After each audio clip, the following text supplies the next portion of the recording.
주님의 은혜 안에서 모두 평안하고 승리의 삶들을 사느라 수고 많으셨습니다. 오늘 거룩하고 복된 10월 5일 첫째 주일을 맞이해서 주의 전에 나와 온 마음 다하여 예배 드리시는 여러분들과 또 형편상 있는 곳에서 실황으로 참여하는 여러분 모두를 성삼위 하나님의 이름으로 환영하고 축복하고 사랑합니다. 아멘. 오늘 우리가 함께 읽은 시편 23편은 가장 아름다운 시편 중에 하나입니다.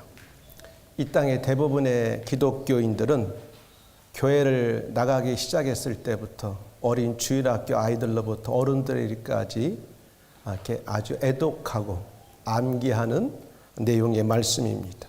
그래서 종교 개혁을 이루었던 마틴 루터는 이 시편 23편을 가리켜서 슬퍼하는 자를 기쁨의 잔이 넘치도록 하게 하는 시편이다 이렇게 말했고, 우리 장로교의 초석을 놓았던 존 켈빈은 시편 중에 황금 시편이다 이렇게 표현했습니다. 그리고 여러분 배워서 알겠지만 임마누엘 칸트라고 하는 사람은 살면서 자신에게 가장 큰 위로가 되었던 말씀 가운데 하나다 이렇게 말했어요. 그리고 세계적이었으면서도 19세기 가장 유명했던 영국의 설교자 찰스 스펄천 목사님은 이 시편 23편을 진주라고 표현했습니다. 진주라고. 이 시는 이스라엘 왕들 가운데 가장 위대했던 다윗 왕의 시편입니다. 시골의 작은 목동으로부터 출발해서 이스라엘의 왕이 됐고 40년 동안 이스라엘을 다스리면서 가장 성군으로 존경받았던 왕이었습니다.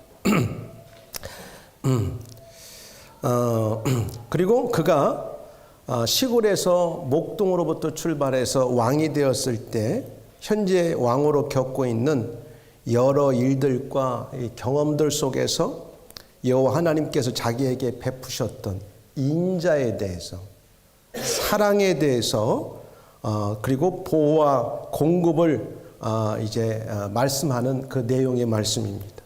특별히 양과 목자의 관계를 통해서 목자가 어떻게 양을 사랑하고 또 목자가 어떻게 양에게 필요한 것들을 예비하고 공급하는가의 이 관계를 통해서 우리에게 하나님의 말씀을 지혜를 주는 말씀입니다.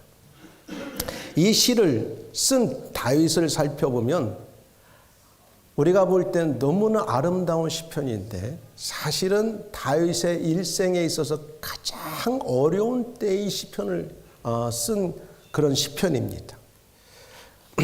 하나님 앞에서 이 믿음이 성숙하였던 이제 그런 모습을 이제 다윗이 표현하고 있는데, 말씀드린 것처럼 다윗 왕이 시를 쓸 때는 그냥 이렇게 아주 평안한 때가 아니었어요.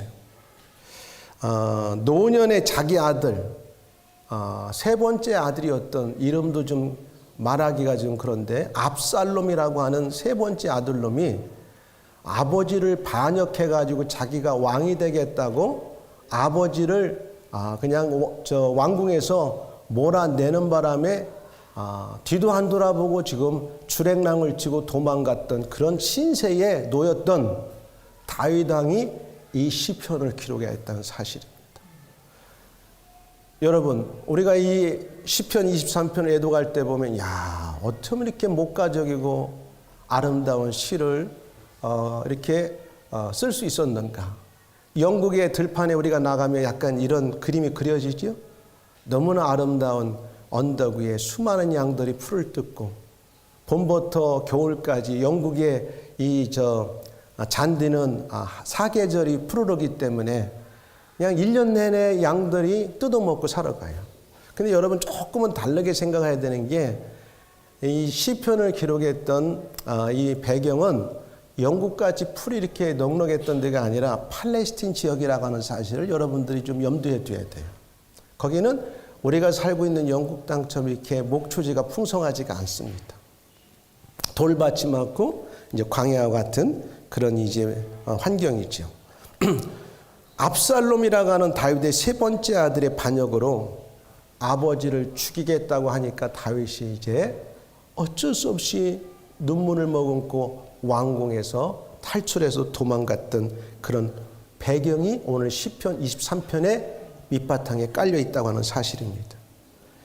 다윗이 처절하고 수치스럽고 절망적이고 가슴이 어떻게 보면 찢어지듯 아픈 상처 속에서 고백으로 드려진 찬양의 시입니다. 다른 사람이 자기를 반역했고 죽인다고 찾아왔으면 화도 내고 그 다음에 대적해서 그를 죽일 수도 있는데 자기가 낳은 자기 자식이 자기를 반역하고 자기를 몰아낼 때 세상에 누구한테도 표현할 수 없는 이 아픔, 신하들한테도 그 누구에게도 표현할 수 없는 이 고통을 겪으면서 다윗이 하나님 앞에 다시 한번 자기를 돌아보는 그런 배경이 됐던 겁니다. 이러한 배경에서 쓰여진 이 시편 23편은 믿음이 성숙한 다윗의 모습을 보여주고 있어요. 우리가 살아가면서 우리도 나만 겪는 고난 같은 것들을 겪고 있으면서 왜 나한테만 이런 고난이 아니요? 다른 사람도 다 이렇게 열고 들어가 보면 정도의 차이는 있지만 모두가 다 고난 속에 있고 어려움 속에 놓여 있고 남한테 말 못할 사연들이 있다고 하는 사실을 우리는 알아야 됩니다. 그러니까 나만 혼자 겪는 고난이라고 너무 자책하지 말고 절망하지 말고 우리가 그런 일이 겪어지면 오늘 다윗은 어떻게 이것을 이기고 이 아름다운 주옥 같은 진주 같은 시편을 기록할 수 있었는가, 우리도 반면 교사 삼아서 믿음으로 승화하고 승리할 수 있는 그런 시간들이 되기를 주님으로 축복합니다. 그래서 본문을 중심으로 믿음이 성숙한 사람의 특징이라는 제목으로 말씀을 증가합니다. 믿음이 성숙한 사람들의 특징이 있어요. 말씀을 듣고 우리도 다윗처럼 고백하며 믿음이 성숙한 사람들로 살기를 결단하는 은혜의 시간들이 되기를 주님 축복합니다. 다윗이 본문에서 믿음이 성숙한 자로 고백한 것은 이렇게 말해요. 여호와는 나의 거룩한 목자가 되십니다. 할렐루야. 우리가 늘 찬양도 부르고 하지만 이게 정말 여러분의 삶에 이 고백이 중심이 되어야 될 줄 믿습니다. 여러분의 삶의 목자가 정말 여호와 하나님이신 것을 믿습니까? 어떤 사람은 그래요. 나의 삶의 목자는 뭐니 돈입니다. 이렇게 살아가는 사람들이 있어요. 나의 삶의 목자는 세상의 명예와 지위입니다. 이렇게 살아가는 사람도 있어요. 나의 삶의 목자는 다른 사람보다 내가 지식이 아주 월등하게 뛰어난 지식 갖고 세상을 살아갑니다. 이렇게 하는 사람도 있을 수 있어요.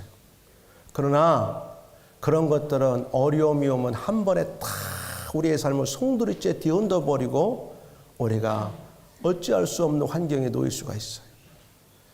그래서 다윗은 이 모든 것들을 경험하고 나서 지금 현재 겪고 있는 말할 수 없는 치욕스러운 이 환경 속에서도 예전이나 현재나 다가올 미래를 다 생각하면서 그가 흔들리지 않는 한 가지 믿음의 고백이 있는데 이렇게 고백해요.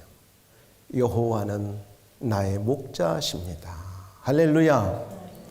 목자라는 건 양과의 관계에서는 피할 수 없는 치명적인 존재고 중요한 존재입니다. 그래서 1절부터 4절까지 보면 거룩한 목자에 대해서 설명하는 내용인 거죠. 1절부터 4절까지는 이 비유를 통해서 뭔가 우리에게 말씀하는 내용인데 하나님은 목자시다 이렇게 표현하고 있어요. 하나님은 목자시다. 그리고 이 다윗은 그의 양떼에 속해 있는 한 마리의 자기는 양이라 이렇게 지금 이렇게 뭐라 할까요? 표현하고 있는 내용인 거예요. 나는 여호와가 목자로서 많은 양떼들을 돌보고 계신데 그 많은 양떼들 가운데 나는 한 마리의 양입니다. 이것을 고백하고 있어요. 여러분은 정말 여호와께서 돌보시는 양의 한 마리라고 생각하십니까? 믿으시면 아멘. 고백이 있어야 돼요. 이 비유에 표현되어 있는 근본적인 요지는 이런 거예요. 여호와만이 내 인생의 참 보호자가 되시고 나의 가장 필요한 영육의 것들을 예비해 주시는 분이십니다. 이걸 고백하는 내용이에요. 할렐루야. 그렇죠? 하나님만이 정말 우리의 보호자가 되시고 우리의 예비자가 되세요. 여러분 생각해 보세요. 다윗은 원래 아버지가 왕이 아니었어요. 어떻게 보면 하나님이 선택했으니까 왕이 됐지만 육신적인 혈통으로 보는 그는 왕족이 아니었고 그는 왕이 될 수가 없었어. 그 당시 현실적으로 보면. 그런데 하나님께서 어린 시골 목동을 이제 세상으로 불러내가지고 선지자를 통해 기름을 붓게 만들고 이스라엘의 왕이 됐어요.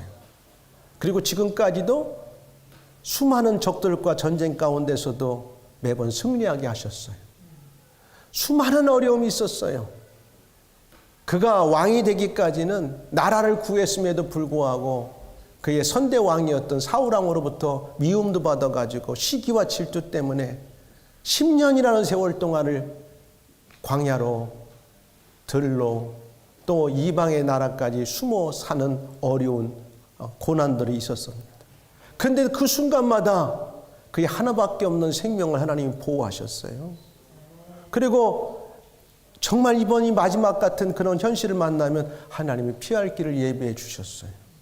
그리고 왕이 됐는데 이제는 자기가 난 자기 아들로부터 이제 이렇게 쫓김을 받는 신세가 되니 그런데도 불구하고 아들을 원망하고 하나님을 원망하고 그 다음에 환경을 원망하는 게 아니라 여전히 그 하나님이 나를 보호하시고 예배하시고 계시다고 하는 걸 흔들림 없이 고백한다는 사실이에요. 이게 다윗이 믿음이 성숙한 사람이라는 것을 보여줍니다. 할렐루야. 어떤 사람들은 신앙생활하다 어려움이 오면 그래요. 하나님 정말 그럴 수 있습니까? 여호와는 나의 목자시라고 하는데 당신이 나의 목자면 내가 필요한 거 내가 또 어떻게 해야 될 걸 아시면 나를 잘 인도해 주시는데 왜 이렇게 나를 이런 환경으로 몰아넣습니까? 해도 되는데 그러지 않았어요. 그런 의미 가운데 다윗은 고백하는 거죠. 나의 목자라고 하는 건 그분은 나의 보호자가 되셨고 과거에도 지금 이 상황이 비록 이해할 수 없고 남들이 볼 때는 나를 어떻게 보면 저주라고 나를 이렇게 몰아세운다 할지라도 나는 여전히 그 하나님이 이 환경 가운데서도 나를 보호자로 예비자로 나를 이끌어 가신다고 하는 그 사실을 붙들고 있었다는 사실이에요. 여러분 혹시 여러분 가운데 지금 어려운 환경 가운데 걷고 있습니까? 끝이 안 보이는 터널을 지금 우리가 건너고 있습니까? 그래도 여러분 여호와만이 나의 목자라고 하는 고백을 외칠 수 있기를 주의 이름으로 축복합니다. 그 인간의 힘으로 해결할 길은 없어요. 우리의 생사복을 주장하시는 하나님이 뭔가 해결하셔야 될 문제들인 거예요. 그리고 또 다른 비유 해석 가운데 보면 이 본문은 또 무엇을 이야기하냐면 출애굽 과정에서 이스라엘 백성들이 광야 여행과 관련을 시켜서 말하고 있어요. 생각해 보세요. 그들은 400년 이상 동안 애굽에서 종살이 했어요. 그들이 나올 때 그냥 광야길이 쉽지 않았어요. 낮에는 뜨겁죠. 밤에는 춥죠. 그리고 그들이 먹어야 될 양식도 부족했어요. 그런데도 불구하고 하나님께서 말 안 듣는 이스라엘 백성들을 40여 년 동안을 광야에서 하늘에 문을 여셔서 만나와 메추라기를 내리시고 그 다음에 하늘에 때로는 추우면은 불기둥과 낮에는 구름기둥을 보내셔서 40년 동안 그들을 보호하고 필요한 것, 내일 아침에 저 밖에 나가면 그날 먹을 양식을 예비해 주셨던 그런 하나님인 거예요. 그걸 알고 있는 다윗은 지금의 내 상황이 남들이 또 본인이 어떻게 지금 이야기할 수 없는, 어떻게 해결할 수 없는 환경이지만 여전히 하나님이 함께 하셨고 지금도 이 상황을 알고 계시고 해결하실 거라는 것을 믿었기 때문에 나의 영원한 목자는 하나님이십니다. 이렇게 고백하는 거예요. 여러분, 우리의 인생을 살아가는 데 있어서 우리의 영적인 문제, 우리의 육신적인 문제, 우리는 내일 일을 알 수 없는 연약한 자들이, 양과 같은 존재들이. 양떼들 보세요. 양들은 늘 땅만 쳐다보고 풀만 뜯고 그냥 머리만 숙이고 다녀. 그래서 목자가 모리야 그때서 소리 내면서 쭉 앞에 양을 따라가는 것 뿐이에요. 저 너머에 낭떠러지가 있는지, 어떤 시냇가 빠질 데가 있는지 잘 몰라요. 그냥 그 눈앞에 있는 풀만 있으면 그것만 뜯어 먹는 거예요. 그 양이 어리석은 것을 표현하는 거죠. 자기 스스로 방어 능력이 없고 헤쳐나갈 수 없는 그런 모습을 가리킬 때 우리가 성경에서 양을 표현하고 있어요. 우리 사람들도 똑같아요. 우리는 한치 앞을 못 보고 내일 일을 못 봐요. 근데 지금까지 이렇게 신기하게 우리 하나밖에 없는 생명도 연장받고 건강도 유지하고 또 여러분이 하고 싶은 일들을 다 할 수 있다고 하는 사실은 알고 보면 하나님의 인도하심이 있었다는 사실을 믿으시기를 주의 이름으로 축복합니다. 응? 히브리 사람들도 똑같아. 그걸 말하는 거예요. 내 인생을 보나 우리 선조들 출애굽한 과정을 봐도 여호와 하나님만이 참 목자가 되십니다. 이것을 말씀하는 거예요. 양에게 있어서 목자는 절대적입니다. 어디에 시냇가가 있는지, 어디에 좋은 풀밭이 있는지 양들은 잘 몰라요. 그걸 유일하게 알 수 있고 찾아서 인도할 수 있는 사람은 목자밖에 없어. 다윗은 그걸 알았어요. 자기가 왕이라고 해서 지금 큰 소리 치고 밑에 신하들을 가리켜서 어떻게 하겠다고 호령하고 그러기보다는 하나님이 자기 인생을 이끌어가는데 먼저 하나님 앞에 고백하고 하나님의 인도하심을 바라는 한 마리 어린 양같이 하나님이 목자로서 자기 인생을 이끌어가는 것을 맡기는 그런 이 다윗의 모습을 보면서 참 왕이지만 겸손하고 믿음이 성숙한 사람인 것을 우리에게 보여주고 있다는 사실이에요. 여러분, 하나님 앞에 이런 사람들이 쓰임받고 하나님이 세우시는 사람이에요. 그래서 확신과 신뢰를 이 과정에서 보여주는 거죠. 확신과 신뢰. 그러니까 이 본인이 양떼들의 목자로서 한 3가지 정도를 1절에서 4절까지를 이제 표현하는데, 여호와가 목자라는 속에서 자기 경험과 그 다음에 자기가 유대인들의 그 히브리 사람들의 원래 메인 잡은 목축업이었어요. 그러니까 얼마나 선조들로부터 양떼들을 몰고 어디를 가야 풀을 찾고 어디를 가야 물을 먹이고 어떻게 양치기를 해야 되는가, 그들은 아주 어떻게 보면은 전문가였어요. 또 그 와중에 다윗은 훈련된 사람이었어요. 어릴 때부터 들판에서 이 양치기들을 했기 때문에 그래요. 그래서 이 본문을 그가 이렇게 시적으로 표현할 수 있었던 것도 한 3가지 관점에서 그래요. 하나님과 자신과 사이에서 자신을 양떼 속에 속해 있는 한 마리 양으로 자기를 표현하고, 두 번째는 출애굽한 이스라엘 백성들과 여호와 하나님과의 관계를 묘사하는 거예요. 저와 여러분들은 죄 가운데서, 세상 가운데서 예수 그리스도의 보혈의 피로 구속함을 받아서 하나님의 백성이 된 거룩한 자녀들, 우리들도 다 이 땅을 살아가면서 누군가의 인도함을 받고 살아가야 되는데 우리의 목자가 누구세요? 내비게이터가 아니에요. 그건 길을 찾아갈 때만 내비게이터지, 인생의 내비게이터는 우리의 영원한 목자 되신 하나님이라는 사실입니다. 할렐루야. 그분께 우리가 의지하고 기도해야 됩니다. 그분께 우리의 인생을 맡기고 물어봐야 됩니다. 내가 어떻게 해야 되겠습니까, 하나님? 나에게 이렇게 도움을 주세요. 이렇게. 그리고 3번째 적용할 건 뭐냐? 오늘날 우리들 모두는 여호와 하나님의 양떼들이라는 사실이에요. 우리는 세상 가운데 살지만 이 어마어마하게 넓은 세상 가운데 나 혼자 보면 어떻게 보면 나 혼자. 근데 이 세상을 어떻게 살아가냔 말이야. 때로는 부모 형제들이 돕기도 하지만 부모 형제들이 도울 수 없는 영역이 또 있단 말이야. 이 모든 것들을 누가 하느냐?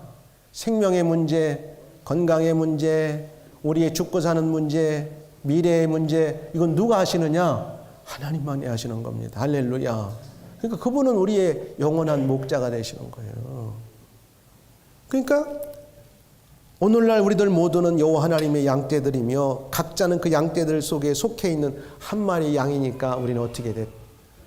다윗왕같이 하나님, 내 인생의 영원한 목자는 하나님밖에 없습니다.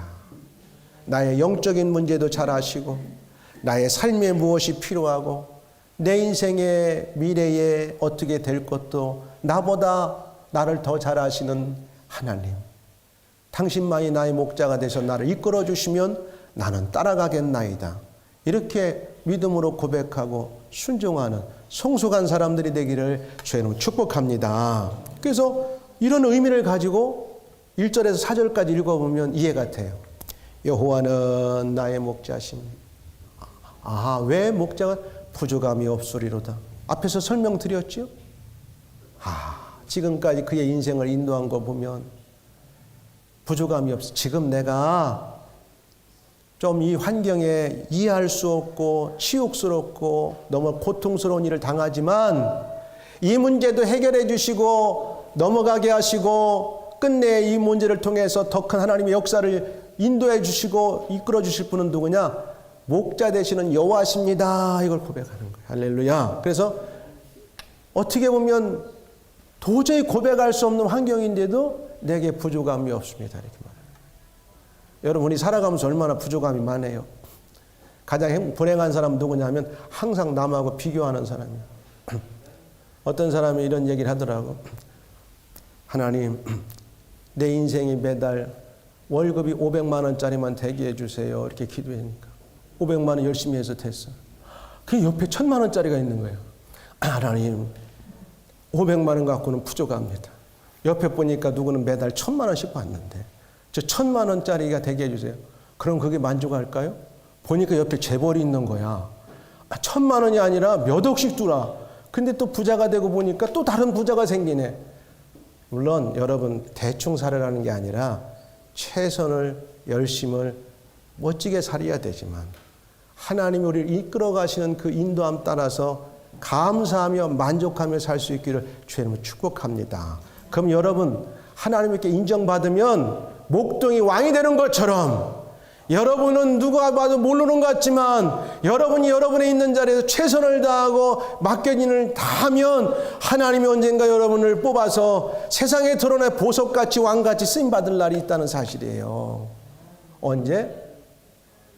그 자잘고레한 일들 때문에 너무 자책하지 말고 그런 일들 때문에 너무 기죽지 말고 그런 것 때문에 나는 끝났다고 생각하지 말고 그럴수록 하나님이 나의 목자가 되시는데 하나님이 나의 인도자가 되시는데 하나님 지금까지 나를 보호하시고 예비하시고 여기까지 왔는데 앞으로 그렇게 할 걸 믿습니다. 선포하고 고백하고 주님 붙들고 나가시면 될 줄 믿습니다.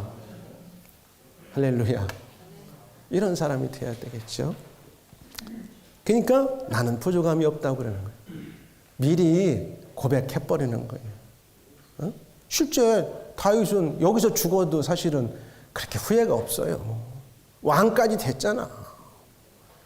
까짓거. 그리고 자기 아들이 반역해서 왕을 달라는데 그래 내가 빨리 물러날게. 그래도 돼. 그러나 하나님의 뜻이 아직은 아니기 때문에 인간적으로 하지 않는 것뿐이에요. 그러면서 뭐라고 하냐? 내겐 부족함이 없다. 지금까지 인도해 주셨고 또 인도해 주실 거 확신하기 때문에. 믿습니까? 나는 여러분 가운데 이런 믿음이 있기를 바랍니다.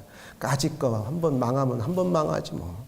또 한 번 망하면 또 세 번째 한번 도전해보지 뭐. 하나님 내 인생의 주관자가 되시는데. 응? 부족함이 없으리로다 하는 것은요. 그 어떠한 궁핍도 경험하지 않을 것이다라는 것을 좀 이렇게 지금도 경험했지만 앞으로도 될 것을 선포하는 거죠. 2절에 보니까 그가 여호와가 나를 푸른 풀밭 초장에 놓이시며 쉴 만한 물가로 인도하시는도. 여러분, 우리 연대까지 먹으면서 누우면서 평안하게 살았잖아요. 얼마나 감사해요. 지금도 세상에 전쟁이 끊이지 않는 나라들이 많아요. 세상은 패권에 놓고서나 나라들마다 지금 보이지 않는 전쟁을 하고 있어요. 언제 우리 앞에 이런 일들이 벌어질지 모르는데 하나님만이 우리를 인도하셔야 돼. 지금까지 우리를 푸른 풀밭, 양들에게 있어서 가장 좋은 건 뭐예요? 마음껏 뜯어먹을 수 있는 초장이 필요한 거예요. 마음껏. 그리고 먹고 나면은 갈증이 나니까 마실 물이 필요한 거예요. 여러분, 우리가 살아오면서 얼마나 굶어봤습니까 혹시? 여러분 굶어봤어요? 여러분의 세대는 별로 굶어보지 못했을 거예요. 물론 순간 좀 어려움이 있어서 좀 약간 적게 먹을 수도 있고 좀 순간적으로 어려운 일도 있을 수 있지만 여러분의 세대는 하나님이 얼마나 큰 은혜를 주셨는지, 먹는 걸 좀 줄여야 되고 다이어트를 하는 입장에 놓여 있지, 못 먹어가지고서나 눈이 이렇게 그냥 감기고 밤잠이 안 오고 배가 꼬록꼬록 한다는 그런 사람 별로 못 들어봤을 거예요. 그런데 세상에는 이런 행복을 누리지 못하고 하루에 한 끼 먹는 걸 근심하고 염려하고 살아간 사람들이 수없는 사람들이 많다고 하는 사실을 보면 하나님이 다윗에게 준 것처럼 우리는 감사해야 돼요. 고백해야 돼요. 부족함이 없도다. 부족함이 없다. 나를 푸른 풀밭 초장에 마음껏 놓이시고 쉴 만한 물가로 인도하시는도다. 예수님께서도 이렇게 말씀했죠.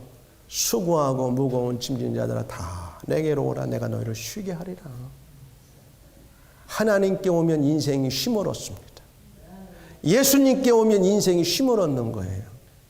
세상 일이 버겁고 힘들습니까? 세상에서 어느 곳에 찾아가도 위안과 만족은 줄 수 없어요.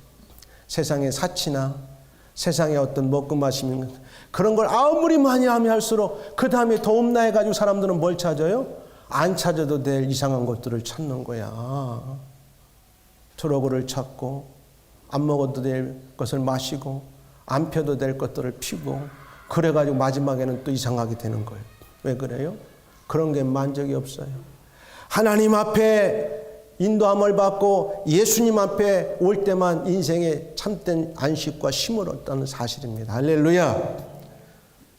그래서 나를 푸른 초장에 놓이시면서 내가 비록 이렇게 환난 속에 있고 내 인생의 과거를 보니까 수없는 환난을 어려움을 겪었지만 그런 와중에서 하나님은 늘 나를 푸른 초장으로 인도하셨어. 쉴 만한 물가로 인도하셨어. 그러지 않습니까? 나는 우리의 남은 인생이 우리가 믿음으로 살면 이러한 은혜와 복이 되어질 줄 믿습니다. 고백하세요. 하나님 목사님 아닌데요? 아니면 아니게 되는 거예요. 믿음의 사람은 믿음의 언어를 사용해야 돼요. 히브리서 11장에 했잖아요. 믿음은 바라는 것들의 실상이요. 아직 이루어진 건 하나도 없어요. 그러나 하나님을 믿는 사람들은 내가 믿음으로 미래에 있는 것을 현실로 끌어다가 내 마음에 믿고 그걸 고백하고 그렇게 살아가는 겁니다. 그래서 믿음은 바라는 것들의 실상인 거예요. 그래서 꿈이라는 게 있잖아요. 왜 공부합니까? 내 미래에 이러이러한 사람이 되겠다. 내가 미래에 이러한 일을 하겠다. 그래서 공부하는 거지. 그런 꿈이 없고 그런 미래에 될 것을 상상하지 않으면 지금 공부할 필요도 없고 노력할 필요도 없는 거예요. 그러니까 다윗이 그렇게 고백합니다. 그분이 왜 나의 목자가 되셨냐면 푸른 풀밭 쉴 만한 물가로 인도하시고 또 자기가 가장 힘들 때 자기 영혼을 소생시켜 주셨다는 거예요. 그렇죠? 여러분 우리의 삶에 너무 지쳐가지고 힘들어하고 있습니까? 아 나는 이제는 끝났다. 더 이상 내 앞이 안 보인다 합니까? 염려하지 마세요. 오늘도 여호와는 나의 목자신데 내게 갈급함이 있습니다. 내게 필요한 영적인 소생이 필요합니다.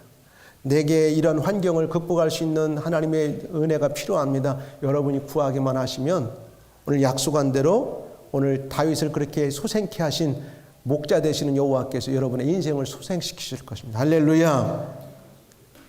내 영혼을 소생시키시고 자기 이름을 위하여 의의 길로 인도하신 하나님을 붙들고 목자로 삼고 사는 사람들은 하나님 당신 자신을 위해서도 그를 목자로 따라오는 양들에게는 절대 실망시키지 않는다고 하는 사실이에요.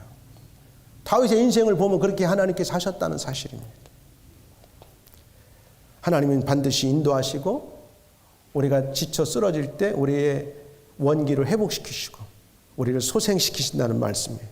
그리고 내가 사망의 음침한 골짜기를 다닐지라도 해를 두려워하지 않을 것은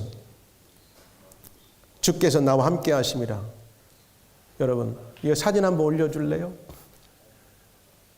들판에 수많은 양들이 풀을 뜯고 있지만 때로는 맹수들이 와서 늑대나 양들이 공격해 올 수 있잖아요. 양들을. 그때의 목자는 저런 지팡이, 위에 있는 저런 막대 지팡이나 때로는 물매, 그래서 오는 야생 동물들을 쫓기 위해서 목자는 항상 막대기, 튼튼한 긴 막대기나 또 물맷돌. 그 다윗이 물맷돌을 갖고서나 이제 지켰던 걸 우리가 성경에서 알 수 있잖아요. 그래서 그걸 가지고 골리앗을 무너뜨렸단 말이에요. 그리고 밑에 있는 그 예수님의 그 모습인데 양을 이렇게 어깨에다 메시고 우측에는 이렇게 손잡이가 이렇게 휘어진 그런 지팡이를 들었잖아요. 목자는 저걸 통해서 때로 양이 저런 어떤 그 낭떠러지 수풀에 걸리거나 또 언덕에 있을 때 저 지팡이를 가지고 양의 목을 걸어가지고 끌어당겨서 구원하고 살린다는 그런 말씀을 보여주는 거죠. 예, 내려주세요. 사망의 음침한 골짜기라는 것은요, 이런 말이에요. 히브리어로 이런 뜻인데 찰마웨트라는 그 복합 명사인데 이런 거예요. 매우 깊은 어둠, 완전한 어둠, 이런 사망의 음침한 골짜기에 내가 놓였었고 현재 놓였다 할지라도 하나님은 목자로서 나를 다 보고 계시고 거기에서 끌어내실 것이다.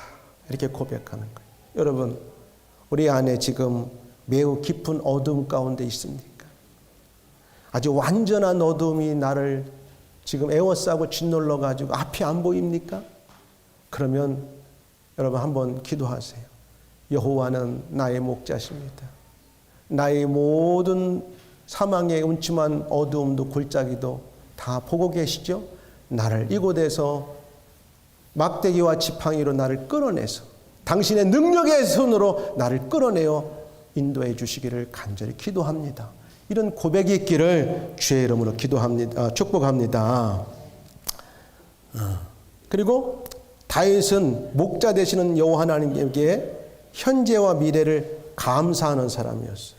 여러분, 어떤 상황에서도 감사를 놓치지 않기를 주의 이름으로 축복합니다. 지금 감사할 수 있는 지금 환경이 아니에요. 어떻게 보면 정말 세상의 말로 표현할 수 없을 정도로 자기 아들로부터 목 베어 죽을 수도 있어요. 근데 감사한다? 여러분, 우리가 때로 성숙하지 못하면 감사보다는 원망과 불평이 많이 나올 수 있어요. 이 다윗의 이 시편을 통해서 우리가 알 수 있는 건 이 5절, 6절로 옮겨지면서 미래의 하나님의 집에서 드릴 감사에 대한 기대에 대해서 표현하면서 아직은 그런 일을 지금 자기가 경험하지 않지만 하나님이 나의 목자시고 지금까지 과정을 보면 현재 이 과정을 다 넘겨서 하나님, 내가 하나님께 이렇게 제사도 지내고 또 맛있는 음식을 먹으며 잔치도 할 수 있다고 하는 것을 미리 끌어다가 감사하는 모습을 볼 수 있다는 사실이에요. 5절에 이렇게 표현하고 있죠. 주께서 내 원수의 목전에서 내게 상을 차려주시고. 지금 이건 현실적으로는 불가능해요. 그렇지만 앞으로 미래에 되어질 것을 미리 끌어다가 고백하는 거예요.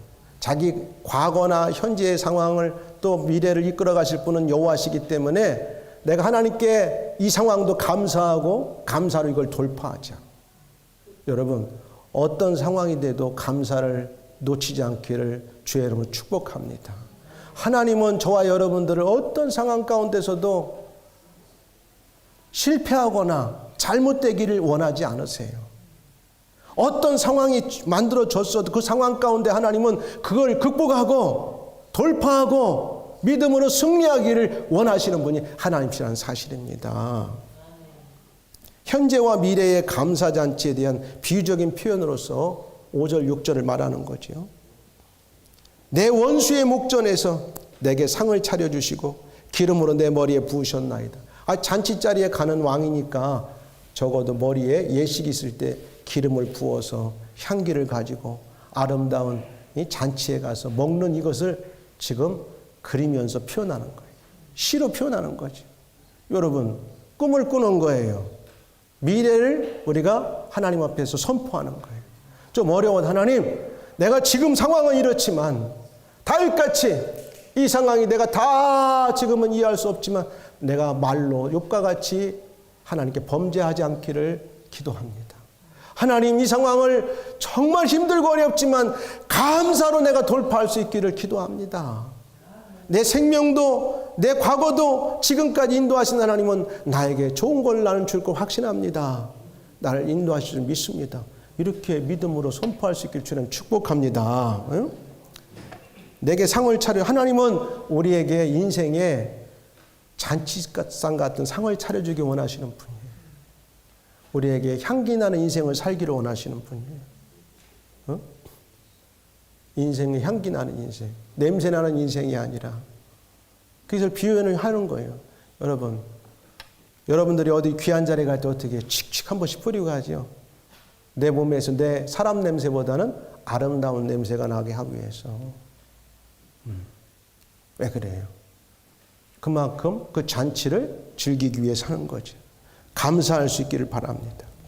기름으로 내 머리에 바르셨으니 내 잔이 넘치나이다. 이것은 미래에 되어질 그 잔치자리에서의 아름다운 모습을 그리면서 그의 인생이 이렇게 될 것을 감사로 어떻게 보면 지금 고백하는 거예요. 여러분, 감사보다 파워 있는 건 없어요. 하나님 감사합니다. 하나님, 이 상황을 내가 믿음으로 감사로 승리하기를 원합니다. 오늘 사망의 음침한 골짜기에 여러분 놓였고 걷고 있습니까? 염려하지 마세요. 여호와 하나님이 우리의 인생의 목자만 되시면 그분이 어떤 깊은 숲풀이나 어떤 깊은 웅덩이에 깜깜한 속에 있어도 다 찾아내시고 그의 지팡이와 막대기로 우리를 건져내실 것입니다. 믿으시면 아멘. 믿음이 작은 것 같아요. 할렐루야, 아멘. 아멘 한 자들에게만 이런 축복이 임할 줄 믿습니다. 하나님 공평하시니까. 그렇잖아요. 마지막은 뭔지 알아요? 여호와의 집에 영원히 살기로 결단하는 사람이었어요. 하나님, 나는 하나님만 붙들고 살래요. 그렇게 고백한 거예요. 내 평생의 선하심과 인자하심이, 보세요. 하나님은 다윗에게 선하셨어요. 하나님은 다윗에게 인자하셔서 사랑으로 모든 걸 다 해주셨어요. 다윗이 심지어 큰 범죄를 저지르고 사람까지 죽였음에도 불구하고 그거 회개했더니 다 용서하셨어요. 간음죄도 지었죠. 살인도 했죠. 와, 이런 악한 사람이 어디가 있어. 근데도 그가 하나님께 회개했더니 용서해 주시고 그를 끝까지 왕으로 세워서 하나님의 일을 하게 하셨어요. 이게 사랑이잖아요. 우리가 흠이 없어가지고 하나님을 사용해요? 아니요. 죄가 없어서 하나님께서 우리가 쓰임받는 게 아니라 우리는 흠도 있고 원래 죄인이었고 세상으로 볼 때는 그렇게 잘난 것도 없지만 항상 여호와 하나님이 나의 목자고 그분이 나를 인도하시고 그분이 연대까지 나를 선하시게 나를 사랑 가운데 인도하시고 나는 그 선하심과 인도하심이 인자하심이 없으면 아무것도 아닙니다를 고백하고 의지하고 살아갈 때 하나님은 그 사람을 붙들고 사용하시는 겁니다. 자기 교만하고 자기가 다라고 하는 사람 사용하지 않아요. 그래서 우리는 예수 믿는 바로 은혜가 여기 있는 거예요. 완벽해서 예수 믿는 게 아니라 나는 여전히 오늘도 부족하지만 그러나 부족한 것만으로 내가 거기 주저앉는 게 아니라 부족한 걸 깨닫는 순간 예수님, 나에게 주님이 필요합니다. 하나님의 여호와의 인자하심과 여호와의 선하심과 여호와의 목자 되심이 필요합니다. 이런 고백을 붙들고 살면 하나님 인도하세요. 그래서 여호와의 집에 영원히 살기로 결단하는 다윗이었어요. 여호와의 집에서. 여호와의 집이라는 것은 그 당시 이 배경으로 보면 성전을 중심으로 살겠다는 고백이고, 좀 넓은 틀에서 말하면 하나님 말씀 붙들고 하나님의 어떤 품 안에서 하나님과의 좋은 관계 속에서, 이런 넓은 의미에서 여호와의 전에서 산다는 거예요. 우리가 개인적으로는 우리가 사회생활하거나 가정에서는 하나님의 관계 속에서 여호와의 품에서 살아야 돼. 그리고 적어도 하나님과 올바른 관계가 있는 사람들은 일주일에 적어도 한 번은 하나님의 집이라고 여길 수 있고 하나님의 주님의 몸이라고 하는 공동체 교회 속에 나와서 이렇게 예배를 드리는 삶을 살아가는 사람들을 넓은 의미에서 표현하는 내용입니다. 나는 여러분들이 믿음의 사람들로서 지금까지도 다윗처럼 여호와의 전, 영적으로 하나님의 품, 하나님의 가슴, 이런 교회, 이런 믿음 생활을 중심으로 살아가기를 주의 이름으로 축복합니다. 이제 결론을 내리면서 오늘 말씀을 맺으면서 우리들도 다윗이 시편 23편에서 고백한 것과 같은 삶을 살기를 주의 이름으로 축복합니다. 우리의 신앙도 어려움 속에서도, 절망 속에서도, 수치스러운 속에서도, 답답한 속에서도 다윗같이 여호와 하나님만이 나의 목자십니다. 이렇게 고백할 수 있는 사람들이 되기를 축복합니다. 그리고 여호와를 찬양하고 기도하며 감사를 잃지 마시기를 주의 이름으로 축원합니다. 하나님 감사합니다. 지금까지 인도하시고 지금의 환경은 내가 다 이해할 수 없지만 뭔가 뜻이 있겠죠. 하나님, 선하신 하나님께서 이것도 넘어가게 하시고 돌파하게 하시고 승리하게 하실 줄 믿고 감사합니다. 이렇게 감사하시기를 바라고, 마지막으로 하나님의 품에 떠나지 않고 살고 보호와 안정, 그리고 신앙의 공동체를 중심으로 살기로